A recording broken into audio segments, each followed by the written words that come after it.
ഇറാനെതിരെ ഇന്ന് മുതൽ അതായത് മെയ് 19 മുതൽ പുനരാരംഭിക്കാനിരുന്ന ആക്രമണം തൽക്കാലത്തേക്ക് മാറ്റിവെച്ച് US president Donald Trump. Qatar അമീർ Tamim bin Hamad Al Thani, Saudi കിരീടാവകാശി Mohammed bin Salman, UAE president Mohammed bin Zayed Al Nahyan എന്നിവരുടെ അഭ്യർത്ഥന മാനിച്ചാണ് ഈ തീരുമാനമെന്ന് ട്രംപ് ട്രൂത്ത് സോഷ്യലിൽ കുറിച്ചു. യുദ്ധം അവസാനിപ്പിക്കാൻ US ഇറാന് 5 നിർദ്ദേശങ്ങൾ നൽകിയതായും ചില റിപ്പോർട്ടുകൾ പുറത്തു വരുന്നുണ്ട്.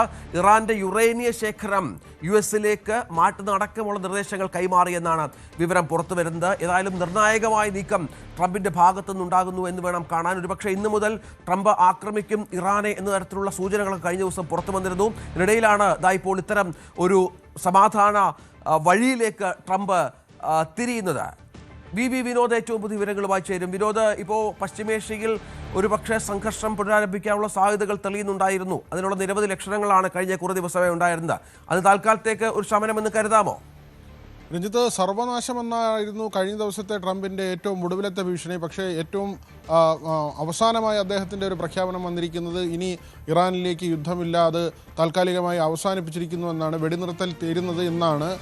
വെടിനിർത്തൽ തീരുന്ന മുറയ്ക്ക് വീണ്ടും ആക്രമണം തുടങ്ങുമെന്നായിരുന്നു ട്രംപിൻ്റെ കഴിഞ്ഞ ദിവസത്തെ പ്രഖ്യാപനം. എന്നാൽ തൊട്ടു പിന്നാലെയാണ് ഈ വെടിനിർത്തൽ തുടരുന്ന രീതിയിൽ, അല്ലെങ്കിൽ തൽക്കാലത്തേക്ക് ഇനി യുദ്ധമില്ല എന്ന ഒരു പ്രഖ്യാപനത്തിലേക്ക് ട്രംപ് പോയത്. അതിന് കാരണമായി അമേരിക്ക പറയുന്നത് ഖത്തറിൻ്റെ അതോടൊപ്പം തന്നെ സൗദിയുടെയും UAEയുടെയും ഇടപെടലാണ്. അവരുടെ ആവശ്യപ്രകാരമാണ് ഇത്തരമൊരു സമാധാന നീക്കത്തിലേക്ക് കാര്യങ്ങളെ കൊണ്ടുപോകുന്നതെന്നാണ്. തീർച്ചയായും അങ്ങനെ തന്നെയാണ്. കാരണം ഈ ഹോർമൂസ് അടച്ച ശേഷം ഗൾഫ് രാജ്യങ്ങളെല്ലാം വലിയ പ്രതിസന്ധിയിലാണ്. എണ്ണക്കയറ്റുമതിയിലൂടെ ഉണ്ടായിരുന്ന വരുമാനം എല്ലാ രാജ്യങ്ങൾക്കും അത് കുറയുന്ന നിലയാണ്. ഇറാനാകട്ടെ ഈ വലിയ പ്രതിസന്ധിയിലാണ്. അവരുടെ വ്യാവസായികമായ രംഗം വളരെ പ്രതിസന്ധിയിൽ നിൽക്കുന്നു. പക്ഷേ അവരും യുദ്ധത്തിൽ നിന്ന് പിന്നാക്കം പോകാനുള്ള ഒരു നീക്കത്തിലുമല്ല. അവർ ഈ ഗാർഗദ്വീപിലൊക്കെ തന്നെ എണ്ണ ഒഴുക്കിക്കളയുന്നു എന്ന തരത്തിലുള്ള റിപ്പോർട്ടുകൾ പുറത്തു വന്നിരുന്നു. കാരണം ഇത് ശേഖരിക്കാൻ കഴിയുന്നില്ല. എണ്ണ ഉൽപ്പാദനമാകട്ടെ നിർത്തിവെക്കാനും കഴിയില്ല. അത് തുടർച്ചയായി നടക്കുന്നൊരു പ്രോസസ്സാണ്. അതുകൊണ്ട് തന്നെ പഴയ ടാങ്കറുകളിലും പഴയ ഉപയോഗശൂന്യമായ കപ്പലുകളിലും ഒക്കെ തന്നെയാണ്, ആ ബാരലിലും ഒക്കെ തന്നെയാണ് ഈ എണ്ണ അവർ ശേഖരിച്ചത്. പക്ഷേ അതും അളവിൽ കൂടുതലാകുമ്പോൾ കടലിലേക്ക് ഒഴുക്കിക്കളയേണ്ടി വരുന്നു. വലിയ പാരിസ്ഥിതിക പ്രശ്നങ്ങൾക്ക് ഇത് വഴിവെക്കും. എങ്കിലും യുദ്ധം എന്ന ഒരു കാര്യം മുന്നിൽ നിൽക്കുമ്പോൾ മറ്റൊന്നിനും പരിഗണന നൽകാതെ തന്നെ ഈ പോരാട്ടം എന്ന നിലയ്ക്ക് ഈ രാജ്യങ്ങളെല്ലാം മുന്നോട്ട് വരികയാണ്.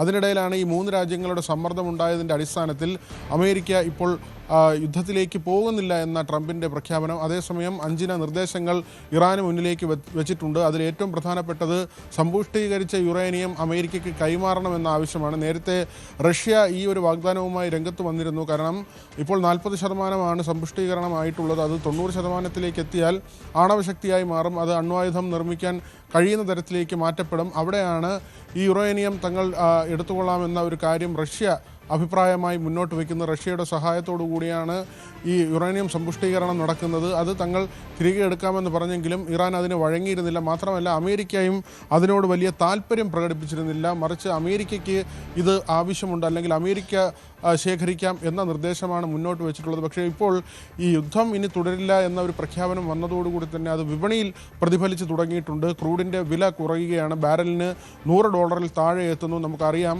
ഇപ്പോൾ ഈ കഴിഞ്ഞ ഒരാഴ്ചക്കിടയിൽ 2 തവണയാണ് ഇന്ത്യയിൽ ഇന്ധനത്തിന് വില കൂടിയത്.